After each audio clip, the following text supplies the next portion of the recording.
राजेंद्र बाबू का जन्म 3 दिसंबर 1884 को बिहार के जनपद सीवान के जीरादेई नामक गांव में हुआ था। उनके पिता महादेव सहाय संस्कृत एवं फारसी के विद्वान थे एवं उनकी माता कमलेश्वरी देवी एक धर्मपरायण महिला थी। राजेंद्र प्रसाद के पूर्वज मूल रूप से कोंगांव अमोरवा उत्तर प्रदेश के निवासी थे। यह एक कायस्थ परिवार था।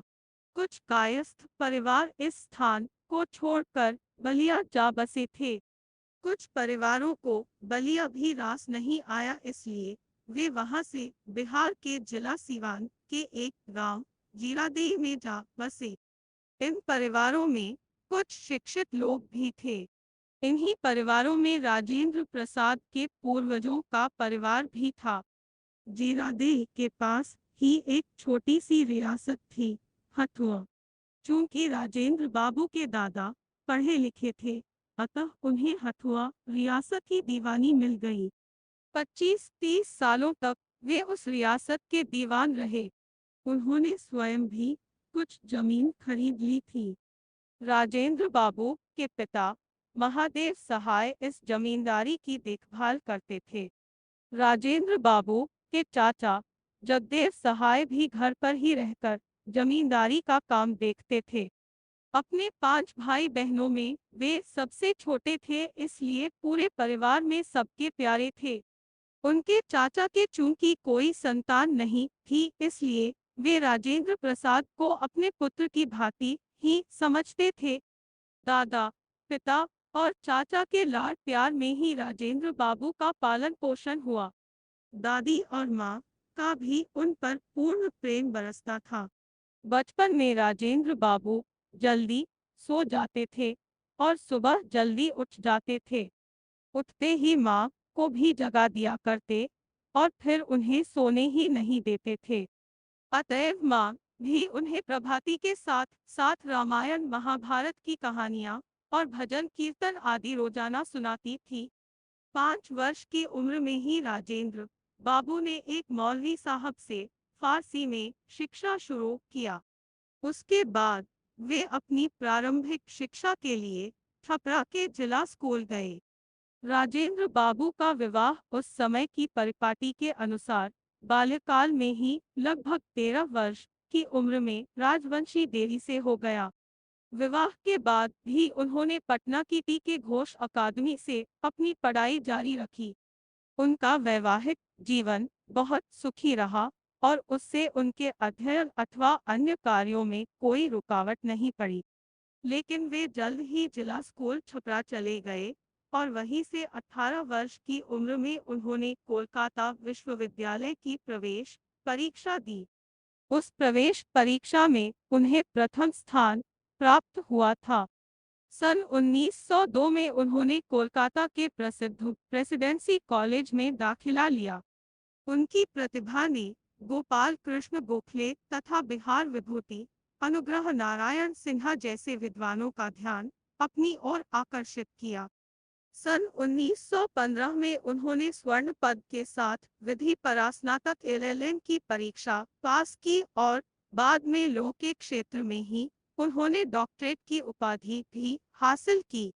राजेंद्र बाबू कानून की अपनी पढ़ाई का अभ्यास भागलपुर, बिहार में किया करते थे।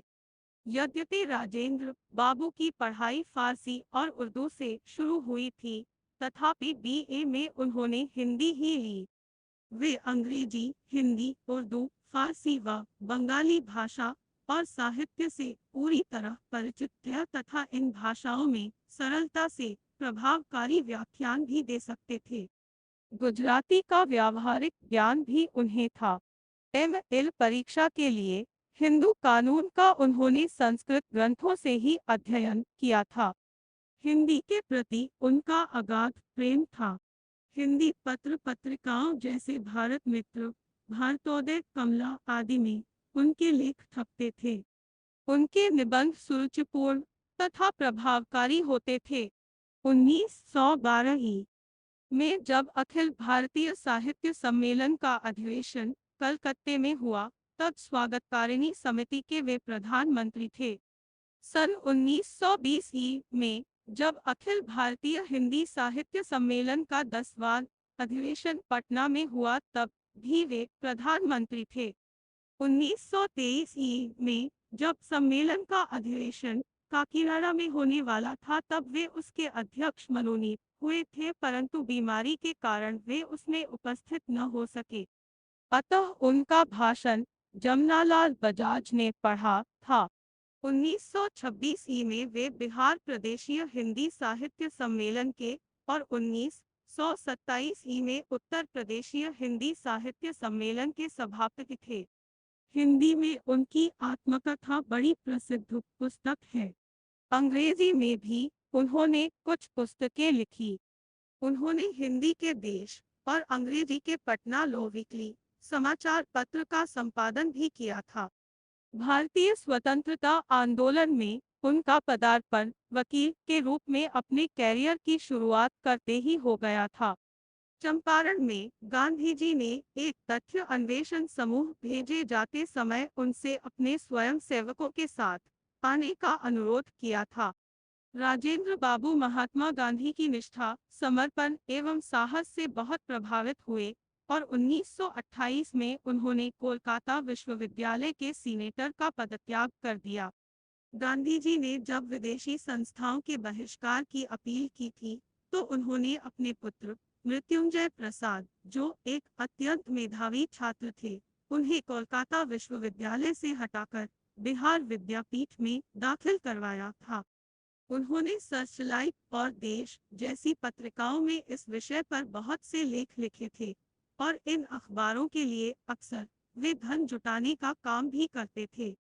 सन 1914 में बिहार और बंगाल में आई बाढ़ में उन्होंने काफी बढ़-चढ़ कर सेवा कार्य किया था। बिहार के 1934 के भूकंप के समय राजेंद्र बाबू कारावास में थे। जेल से 2 वर्ष में छूटने के पश्चात वे भूकंप पीड़ितों के लिए धन जुटाने में तन मन से जुट गए और उन्होंने वायसराय के जुटाए धन से कहीं अधिक अपने व्यक्तिगत प्रयासों से जमा किया। सिंध और क्वेटा के भूकंप के समय भी उन्होंने कई राहत शिविरों का इंतजाम अपने हाथों में लिया था। 1934 में वे भारतीय राष्ट्रीय कांग्रेस के मुंबई अधिवेशन में अध्यक्ष चुने गए। नेताजी सुभाष चंद्र बोस के अध्यक्ष पद से त्याग पत्र देने पर कांग्रेस अध्यक्ष का पदभार उन्होंने एक बार पुनः 1939 में संभाला था। भारत के स्वतंत्र होने के बाद संविधान लागू होने पर उन्होंने देश के पहले राष्ट्रपति का पदभार संभाला।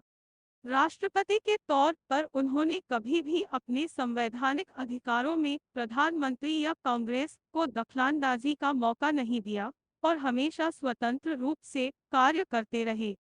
हिंदू अधिनियम पारित करते समय उन्होंने काफी कड़ा रुख अपनाया था। राष्ट्रपति के रूप में उन्होंने कई ऐसे दृष्टांत छोड़े जो बाद में उनके परवर्तियों के लिए उदाहरण बन गए। भारतीय संविधान के लागू होने से एक दिन पहले 25 जनवरी 1950 को उनकी बहन भगवती देवी का निधन हो गया, लेकिन वे भारतीय गणराज्य के स्थापना की रस्म के बाद ही दाह संस्कार में भाग लेने गए। 12 वर्षों तक राष्ट्रपति के रूप में कार्य करने के पश्चात उन्होंने 1962 में अपने अवकाश की घोषणा की। अवकाश लेने के बाद ही उन्हें भारत सरकार द्वारा सर्वोच्च नागरिक सम्मान भारत रत्न से नवाजा गया। राजेंद्र बाबू की वेशभूषा बड़ी सरल थी। उनके चेहरे मोहरे को देखकर पता ही नहीं लगता था कि वे इतने प्रतिभा संपन्न और उच्च व्यक्तित्व वाले सज्जन हैं। देखने में वे सामान्य किसान जैसे लगते थे। इलाहाबाद विश्वविद्यालय द्वारा उन्हें डॉक्टर ऑफ लॉ की सम्मानित उपाधि प्रदान करते समय कहा गया था, बाबू राजेंद्र प्रसाद ने अपने जीवन में सरल व निस्वार्थ सेवा का ज्वलंत उदाहरण प्रस्तुत किया है। जब वकील के व्यवसाय में चरम उत्कर्ष की उपलब्धि दूर नहीं रह गई थी, इन्हें राष्ट्रीय कार्य के लिए आह्वान मिला और उन्होंने व्यक्तिगत भावी उन्नति की सभी संभावनाओं को त्याग कर गांवों में गरीबों तथा दीन कृषकों के बीच काम करना स्वीकार किया। सरोजिनी नायडू ने उनके बारे में लिखा था, उनकी असाधारण प्रतिभा, उनके स्वभाव का अनोखा माधुर्य, उनके चरित्र की विशालता और अति त्याग के गुण ने शायद उन्हें हमारे सभी नेताओं से अधिक व्यापक और व्यक्तिगत रूप से प्रिय बना दिया है। गांधी जी के निकटतम शिष्यों में उनका वही स्थान है जो ईसा मसीह के निकट सेंट जॉन का था। सितंबर 1962 में अवकाश ग्रहण करते ही उनकी पत्नी राजवंशी देवी का निधन हो गया। मृत्यु के एक महीने पहले अपने पति को संबोधित पत्र में राजवंशी देवी ने लिखा था, मुझे लगता है मेरा अंत निकट है, कुछ करने की शक्ति का अंत, संपूर्ण अस्तित्व का अंत। राम राम शब्दों के उच्चारण के साथ उनका अंत 28 फरवरी 1963 को पटना के सदाकत आश्रम में हुआ। उनकी वंशावली को जीवित रखने का कार्य उनके प्रपौत्र अशोक जाह्नवी प्रसाद कर रहे हैं। वे पेशे से एक अंतर्राष्ट्रीय ख्याति प्राप्त वैज्ञानिक एवं मनोचिकित्सक हैं। उन्होंने बाइपोलर डिसऑर्डर की चिकित्सा में लिथियम के सुरक्षित विकल्प के रूप में सोडियम वैलप्रोरेट की खोज की थी। अशोक जी प्रतिष्ठित American academy of art and science के सदस्य भी है।